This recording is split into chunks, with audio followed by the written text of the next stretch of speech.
In the previous video, we designed our mission-specific aircraft, or did the initial design using this general sizing spreadsheet. And in this video, what we're going to do is we're going to open up MachUp. We're going to build the actual aircraft and iterate upon the design and improve our estimate of its range and endurance. So I'm going to go ahead and shift around my windows so that I can see both the spreadsheet as well as MachUp. And I'm going to be inputting the data, all of these blue numbers, into MachUp to get all the lifting surfaces to the sizes that we specified beforehand. Once I have all the lifting surfaces in there and oriented properly, you'll notice that I'm going to configure the tail as a T-tail. And this is a good idea for any aircraft that's doing belly landings to keep the horizontal stabilizer out of the way. Once I've repositioned the tails, I'm going to put in the new lever arms for the lengths between the main wing and the tail and adjust those numbers and update them. After that, you can see that I put in the values for each lifting surface so that we can have a more accurate analysis. And then color the aircraft, and we're going to bring in now the battery and the payload bay. We're going to bring in some boxes, size them properly, color them, so that we can see if spatially everything fits the way that we want it. Once those two components are in there, I'm going to bring in a fuselage, and that's just a sphere that I've scaled to be very elongated, and a cylinder to be the boom of this aircraft. You'll notice now that I've got it all together, I'm starting to kind of place the payload and the battery where I want them to balance the aircraft. And after that's done, I'm going to bring in a propeller and size and place that propeller so that it looks right. Now with the aircraft designed, we're going to go ahead and improve upon our wing geometry and use MachUp to analyze this airplane. So for starters, we're going to improve upon this main wing, and just using some general rules of thumb, we're going to give it 2 degrees of linear washout from root to tip, 0 twist, and about 4 degrees of dihedral.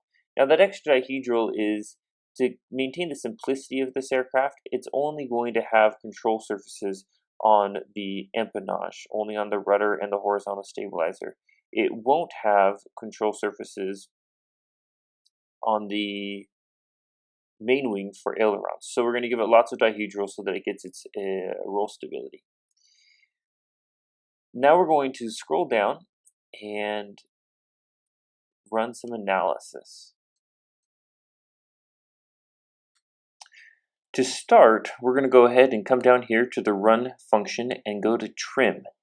We are going to trim this aircraft at the lift coefficient for our cruise condition, which can be found on the spreadsheet up here. So 0.46, come back here, 0.46, and a 0 moment coefficient. And let's update those results and take a look. From this, we are going to be able to adjust the mounting angles on our main wing and horizontal stabilizer to get things better aligned. So we'll see there that we have an alpha of 3.45, and we can get rid of that angle of attack. That is, we can make the angle of attack of the aircraft 0 in our cruise, which can be helpful if we adjust the mounting angle of our main wing. So I'm going to put the main wing mounting angle to 3.5, and let's run the analysis again.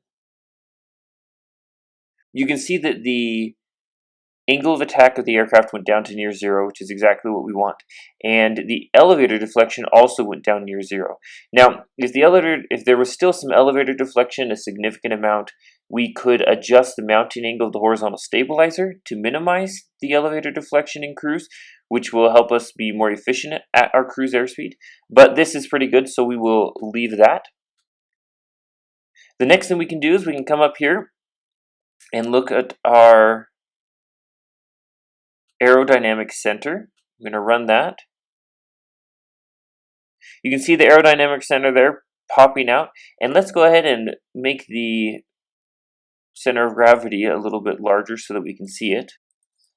So you'll notice the Aerodynamic Center is behind the center of gravity. That means that we're guaranteed stability. And we can look at that stability by running the performance derivatives. You'll notice that our static margin is 27%, almost 28%, which is again guaranteeing us static stability aircraft.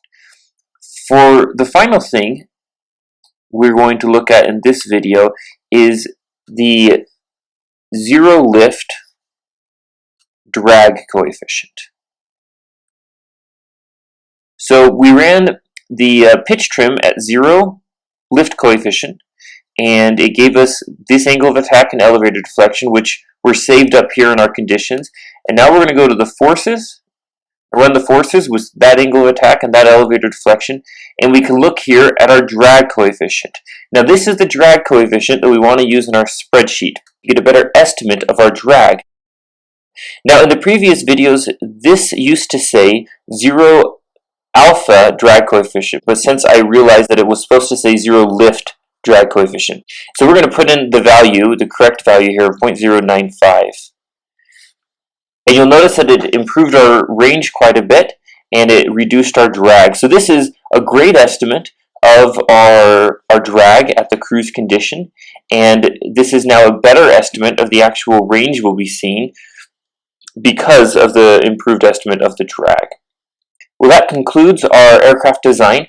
Obviously this aircraft is not 100%, but you could definitely build this and be guaranteed that it will fly and that it will reach your range calculations. Now there's still a lot that we could do both in the spreadsheet to optimize this aircraft, to improve it, and there's also a lot we could do in MachUp.